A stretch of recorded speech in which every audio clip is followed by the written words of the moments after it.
जप करते हैं, जो सद आचरण करते, शास्त्र विरुद्ध आचरण असद आचरण है और शास्त्र के अनुकूल आचरण सद आचरण है। सद आचरण, सद भाषण, सद चिंतन, उसे सत्य कहते हैं।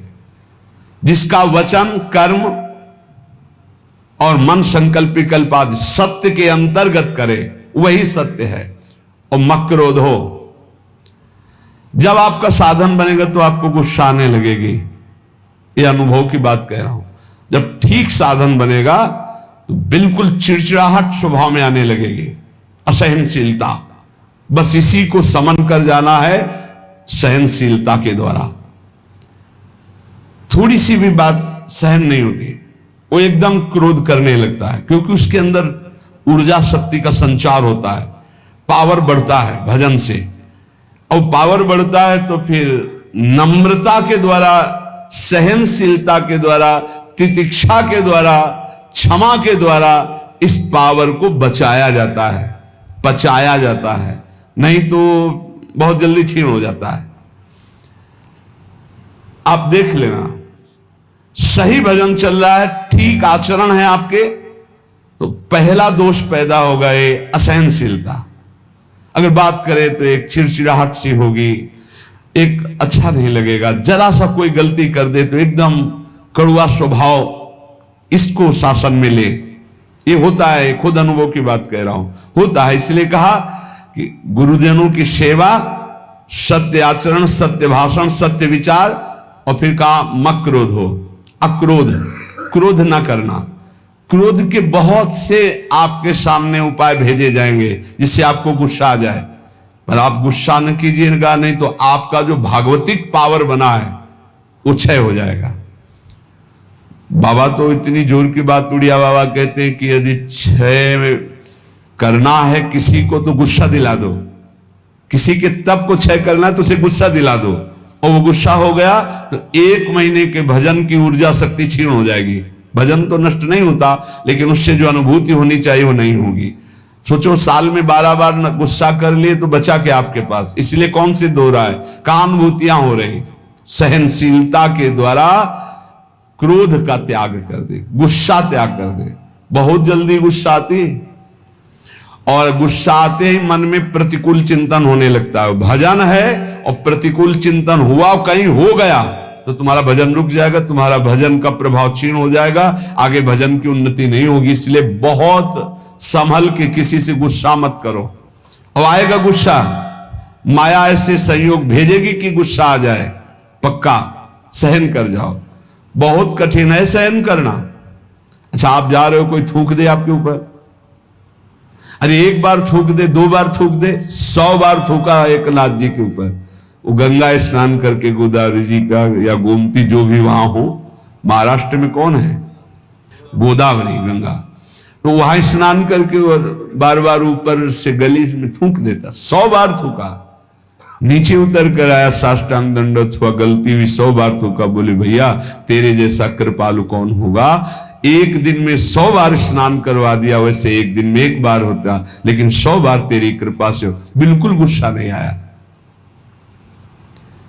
कुछ लोगों ने तो पैसा दे के एक आदमी को लगाया, एक पंडित जी थे, उनसे कहा कि अगर आप एक नाथ जी को गुस्सा दिला दे तो इतनी आपको मुद्रा दे देंगे। घर गए तो अतिथि आए, उन्होंने सम्मान किया। जब उनकी पत्नी परोसने लगी तो पीठ में चढ़ गए, कुछ तो गुस्सा आएगा इनको। तो उनका बहुत संभाल के देखो, पीठ से गिरने ना पावे, इनको कोई कष्ट ना होने पावे, संभाल के। पत्नी का हम पहले से सावधान है, आप चिंता मत करो। तो उन्होंने सोचा ये तो फिर भी क्रोध, कितना उन्होंने उपद्रव किया। जब उपद्रव से बिल्कुल गुस्सा नहीं तो उनका थोड़ा गुस्सा हो जाते तो मुझे इतनी मुद्रा देकर भेजा गया। बोले भैया क्षमा करो, पहले बता देते कि हम मुद्रा के कारण आए हैं तो हम थोड़ी गुस्सा दिखा देते, जिससे तुम्हें मुद्रा मिल जाती। क्रोध नाम की चीज नहीं। जिन महापुरुषों ने भगवत साक्षात्कार किया, अक्रोध रहे हो, क्रोध नहीं। क्रोध होने से तप क्षीण हो जाता है। क्रोध बिल्कुल नहीं करना चाहिए, पर ध्यान रखे ना, जब क्रोध दिलाया जाए उस समय यह ध्यान रहे कि हमारे सामने प्रश्न उपस्थित किया गया कि हमें क्रोध नहीं करना है, और ये क्रोध कराएगा तो बच सकते हो, लेकिन उस समय माया आपको ये याद नहीं रहने देगी। उस समय फिर आपको गुस्सा आ ही जाएगा, पक्का आ जाएगा। क्रोध दिलाने वाली लीला आपके सामने साधकों को प्राय होती रहती है। अगल बगल से आसपास से कहीं गुस्सा नहीं करना, शांति से निर्णय करो। तुम्हारी परीक्षा हो रही, तुमको सहनशील बनकर आगे बढ़ना है। और फिर दान में उचर, ये सबके अंदर होना चाहिए। देत लेत मन शंकन धरे, बल अनुमान सदा हित करे। दूसरों को अभय दान से बढ़कर के कोई दान नहीं है, ये सबको ही दे सकता है, सबको करना चाहिए। किसी भी जीव को मन से, वचन से, कर्म से हमारे द्वारा दुख ना पहुंचे, ये सबसे बड़ा दान है, अभय दान इसे कहते हैं। और इस अभय दान को पूर्ण निर्भयता में बदलने के लिए नाम दान है, इससे बढ़कर और कोई दान नहीं। नाम दान, किसी को भी नाम सुनाना। राधा राधा जब हम जोर जोर से बोलते जय जय श्री राधे श्याम, तो सबके कानों में नाम पड़ता है और उस नाम का हमें पुण्य मिलता है, हमारा भजन आगे बढ़ता है। इसलिए जोर जोर से नाम कीर्तन हो रहा है, जहां से आप गुजर रहे हो वहां। और जब कभी कहीं भी बैठे हो, बातचीत हो, तो बीच बीच में अभ्यास बना लो। राधा, अच्छा राधा राधा राधा राधा, अच्छा ऐसे बात करना सीखो। है ऐसे अपने मुरारी भाई हैं, वो जब बात करें राधा राधा राधा राधा, हमें बहुत अच्छा लगता है शुरू से, ये नहीं कि आज से, शुरू से ना। जब कोई बात विनोद की हुई या कोई भी बात हुई या कोई आश्चर्यमय बात, राधा राधा राधा, ये बहुत अच्छा स्वभाव है। हमें लगता है सबको बनाना चाहिए, सत्संग में नहीं, बीच में। हाँ, अब सबे शुरू हो गए राधा बीच में, तो ऐसे नहीं। वो जब बात परस्पर हो रही हो तब उस समय राधा राधा, बहुत मंगल।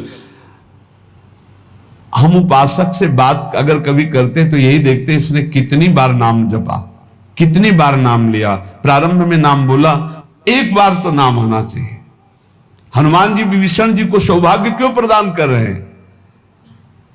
अंदर से आवाज आई, राम राम राम नाम तेहि सुमिरन कीन्हा, हृदय हरसि कपि सज्जन चीन्हा। ये सन हठ करी हो पहचानी, साधु ते होय न कारज हानि। ये साधु है। अभ्यास बनाओ, नाम उच्चारण, बात शुरू करने के पहले नाम उच्चारण बहुत मंगलमयी बात है। दूसरों को नाम सुना दिया, इससे बड़ा कोई दान नहीं। ये चार बातें जिसके जीवन में है वो अपने भजन को बढ़ाएगा,